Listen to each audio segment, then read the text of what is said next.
Every round in your interview loop can reject you, but none of them can hire you. Let me explain that. Clearing the technical round only proves you're qualified, and everyone else who reached that final stage is also qualified. The decision itself happens in one final conversation, the hiring manager round. Almost every job interview ends with it, and at smaller companies, it's often the only interview you get. And still, people spend 3 months preparing for the rounds that can only reject them and walk into the round that can actually hire them with nothing. I'm Vinay Bansal. I've worked at leadership level at top tech companies, including Google and Nike, and I've run this round many times for my own teams. So in this video, I'll show you exactly what the hiring manager is checking, how to answer the most asked questions in this round, and how to prepare all of it in one evening. Treat this as your complete guide, the only video you need before your hiring manager interview.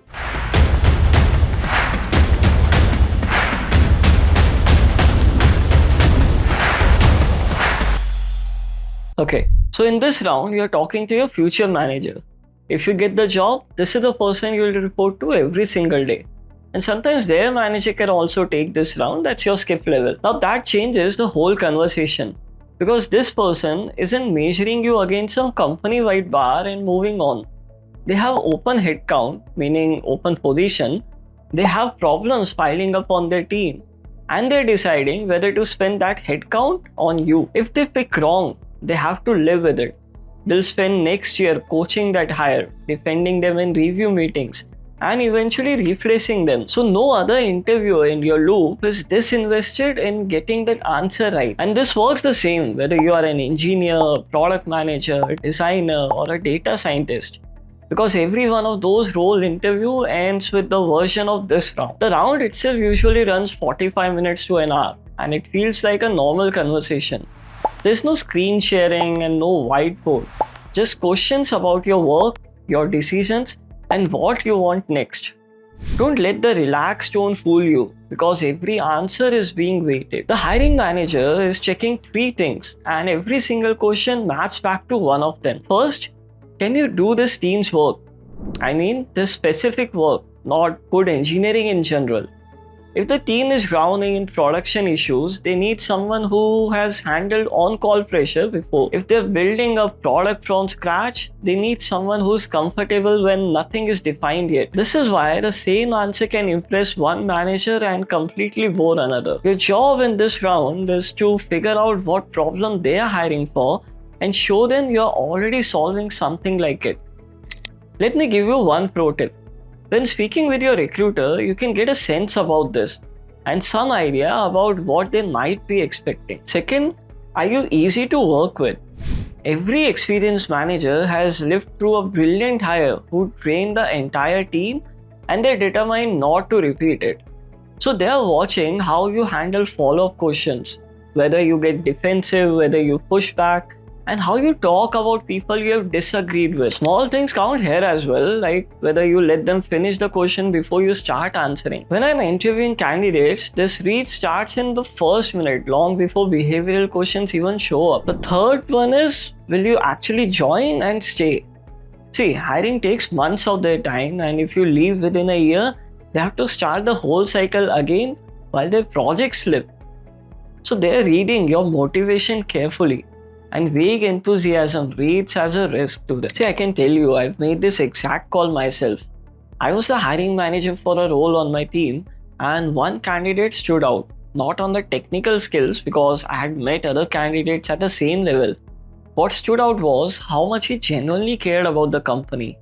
Working there was a real dream for him, and you could feel that in every single answer he gave. I knew this person wasn't going to leave in a year for a slightly bigger paycheck somewhere else, and I knew he would give the job his absolute best.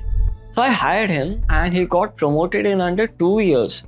That's a read a hiring manager is making about you, and when the technical skills are even, this is exactly what tips the decision. Now, the questions in this round repeats across companies, which means you can prepare real answers for almost all of them in advance. Let me walk you through the ones you'll almost certainly face. The first most common question is, tell me about yourself. This opens most of the rounds, and it's not a small talk. The manager is checking whether you can explain your own career clearly. Because if you can't summarize your own work, you'll struggle to communicate on their team. Keep it to 2 minutes. Where you started, what are you doing now, and why this role is a natural next step for you. Next one is, walk me through your most challenging project. This is a depth check question, and they want to know what you did, not what your team did. So saying we built a payment system that handled millions of transactions tells them almost nothing about you. A strong answer sounds like this. Our checkout kept failing under load. I traced it to how we were handling retries. I proposed moving to a queue. 2 senior engineers disagreed with me, and here's how I convinced them and what happened after. You are showing your decisions and your reasoning, which is exactly what your resume can't show. Next is, why are you leaving your current job? This trips up more people than any technical question. Whatever you do, don't complain about your manager or your company, because the person across the table will immediately imagine being your next complaint. Frame it forward instead. Talk about what you are moving toward: bigger ownership, a different scale of problems, a product you actually care about. Next is, why this company and this team? This is a homework test and a churn test rolled into one. Generic lines like, I love your product, fail it instantly. Mention something the team actually shipped or a problem the company is publicly working on, and connect it to your own experience. 2 minutes of real specific answer beats 2 minutes of enthusiasm. Next is, tell me about a conflict with your coworker. This checks how you handle friction, and they are not looking for someone who has never had one, because that person doesn't exist. They want to see that you heard the other side and reached a resolution. Here's a pro tip. If your story ends with, and I turned out to be right, pick a different story. Next one that also comes up a lot is, tell me about a failure. And it's really self-awareness check. Pick a real failure, not a humble brag like I worked too hard. Say what went wrong, what part of it you owned, and what you changed because of it. Managers trust people who can look at their own mistakes honestly, because those are the people who actually improve on their job. Next is, what are you looking for in your next role? This is a fit test in disguise. The manager knows exactly what this job is, and they're checking whether it matches what you want. So if you say you want a greenfield building work and the role is mostly stabilizing a legacy system, they'll pass on to save both of you the pain. So find out what the role actually involves and answer honestly against that.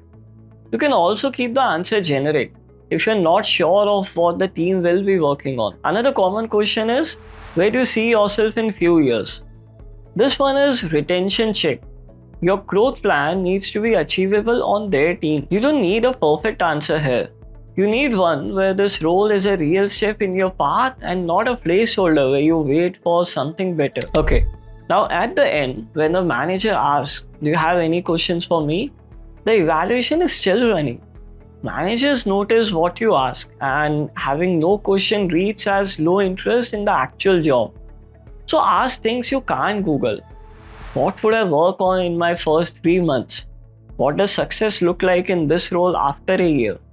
What's the hardest problem on the team right now? See, these questions do 2 jobs at the same time. They show the manager you are already thinking like someone on the team, and they get you the honest version of the job. The on-call load, how work gets divided, how the manager gives feedback.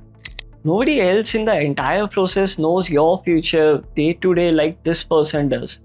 So this is where you find out whether you even want the job. And pay attention to how they answer you, because a manager who gives short, dismissive answers in the interview will manage you the same way after you join. Now all of this takes one evening to prepare, and here's exactly what to do night before. Open the job description and map every requirement to a specific project you've done, because that mapping becomes your answer bank for the whole round. Then, if you know name of your hiring manager already, look them on the LinkedIn and their background, their team, what they post about. Since knowing your interviewer spent 6 years in infrastructure changes which stories you lead with. Reread your own resume line by line, because the manager will have it open in front of them and will pull specific lines to dig into.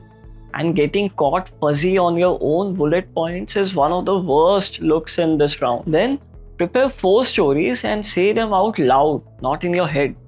Your hardest project, your conflict, a failure you learned from, and a win you're proud of. Practicing out loud matters because a story that feels clear in your head usually comes out messy the first time you actually speak it. Write down 3 questions you'll ask them. If you want a full rehearsal before the real thing, you can also book a mock session with some experienced hiring manager on sites like BeTopTen.com. And someone who runs this round regularly will tell you exactly where your answers fall flat. And in the round itself, keep every answer under 2 minutes. And then stop talking because the manager will dig deeper wherever they are interested. Rambling kills more candidates in this round than wrong answers do. People treat this round like a formality after the real interviews, and it's exactly the opposite. The technical rounds qualify you, and this one actually hires you. So give it one evening of preparation it truly deserves, because that evening has a better return than 100 other practice problems you did. Hope this video helped you. See you in the next one. Thank you very much.